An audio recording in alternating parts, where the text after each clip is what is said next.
So Zach Britton is on his way back. He's on what we would say on the mend, and he's throwing rehabs now in the minor leagues. And so they need him back in the big leagues as quick as possible. Yeah, it would be very beneficial for those New York Yankees, but I don't know what kind of Zach Britton you're getting. He hasn't played in 11 months. He had the Tommy John surgery. It's been a long time. I don't know. You know this stuff a lot more than I do. He's with the Clearwater Thrashers right now. Well, Clearwater's close to Tampa because he can be down in the warm weather, and they could definitely rehab and make sure that nothing bad could go wrong as far as the weather. They can control at least that and the heat and the humidity. Good throwdown. 22 games last year. Gosh, 22 games. Like oh man, he's playing against my old team, the Tampa Tarpons. All right. Yeah. All right. But if he gets back and he can get some outs, it would really help the New York Yankees. We were talking a lot about this on the game against the New York Mets, their last game. By the way, they're out west. They'll be taking on the Oakland A's for a few weeks or for a few games, and then they'll be out west for a few weeks.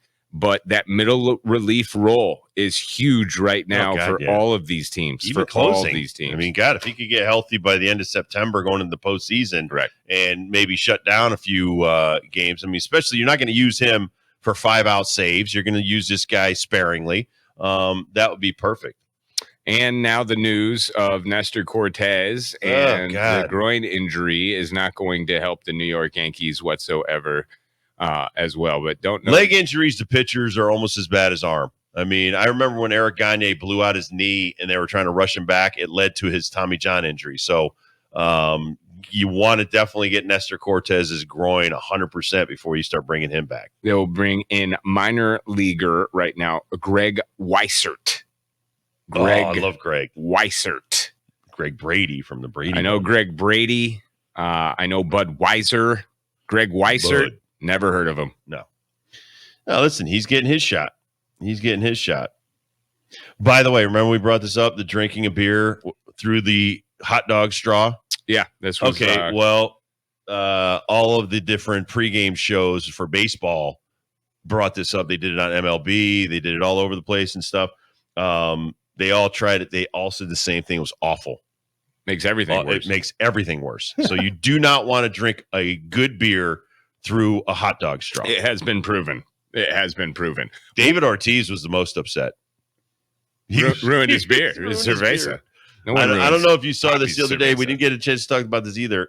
All right, so David Ortiz is known for being a practical joker. Put vodka in Frank Thomas's water Sunday on Fox, the pre and post game stuff that they do. Yeah. Frank Thomas, having played with Frank, he was not amused. So he choked it down, and then he was like, wow, what was that? And then, A-Rod and Ortiz and everybody are having a great laugh at his expense. But yeah, when you're trying to get a sip of water and you get vodka, that's not good. The New York Yankees take on the Oakland A's at 9:40 tonight. So take a nap after our show and then wake up around 9 o'clock for the pregame right here in 97.9. That's an early start out there, though. That's 6:40. Nothing but shadows at that old Coliseum. Yeah, maybe have some extra security in there in the Oakland Athletics ballpark. Some people trying to have some hanky-panky up in the corners there. So watch out for that tonight. Who's pitching? Who we got? Jamison Tyon. Sometimes that's more exciting than the A's game. I don't know. It could take your game off like a smooth jazz solo of Chuck Mangione messing your game up. The Mets take on the Rockies tonight. That one at home at Citi Field. Try and get this your is a great point right here that you brought up.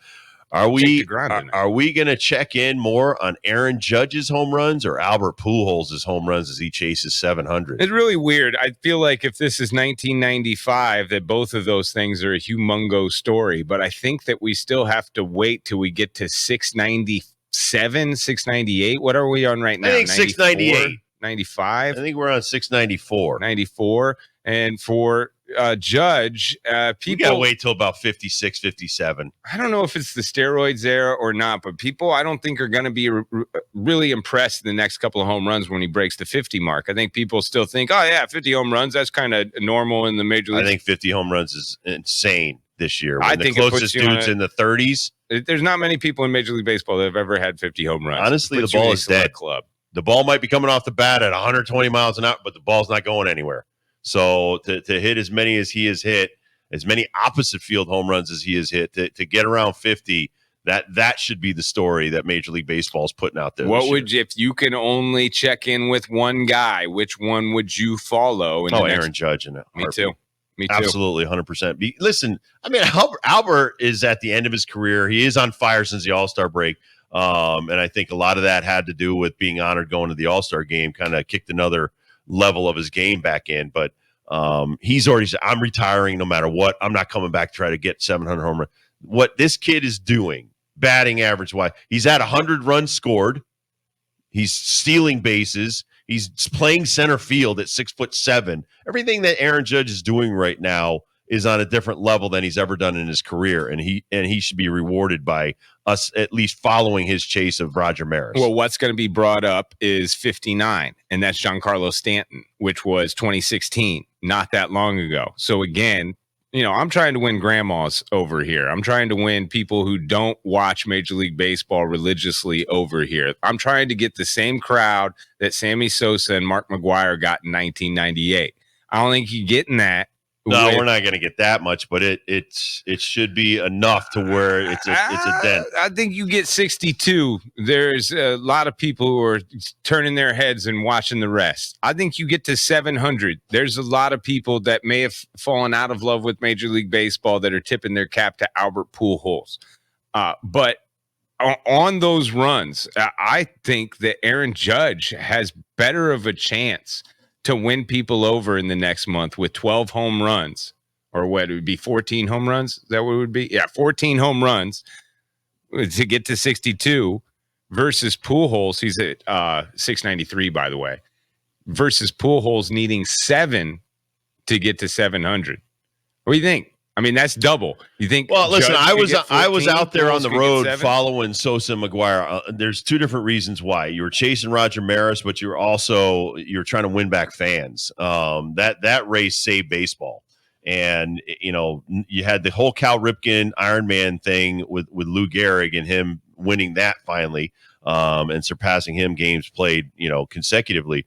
But the home run thing was unbelievable. And what was even more remarkable was that Sammy Sosa ended up with 66 and McGwire ended up with 70. And the Cubs made the wild card that year, and Sammy won the MVP of the National League. And so it's that just shows you how crazy things were back in 1998. Now, they were pushing each other.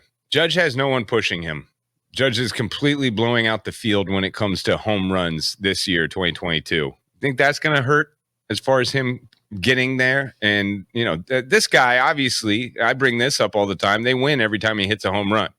Like, his bat is a direct correlation to the success of the Yankees. I think Aaron's he's a modern day player. I think he's a self-motivated guy, and it's not about money. It's about respect.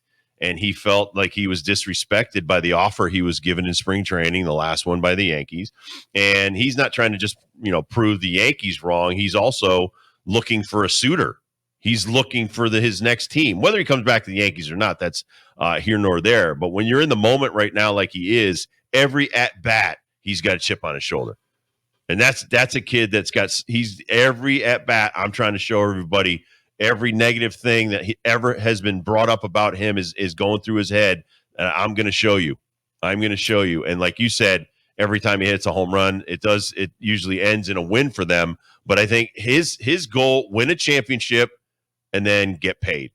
And you'll be respected by what you make. What I think that is going to bring people to these two guys in particular is their likability. I think that McGwire and Sosa definitely had that in 98. I think obviously we kind of knew what time it is, and a lot of us steroids haters didn't want to watch Bonds because we somewhat knew the writing on the wall with the situation. But I could say I like McGwire, not knowing anything about steroids. I like McGwire and Sosa a hell of a lot more than I like Barry Bonds.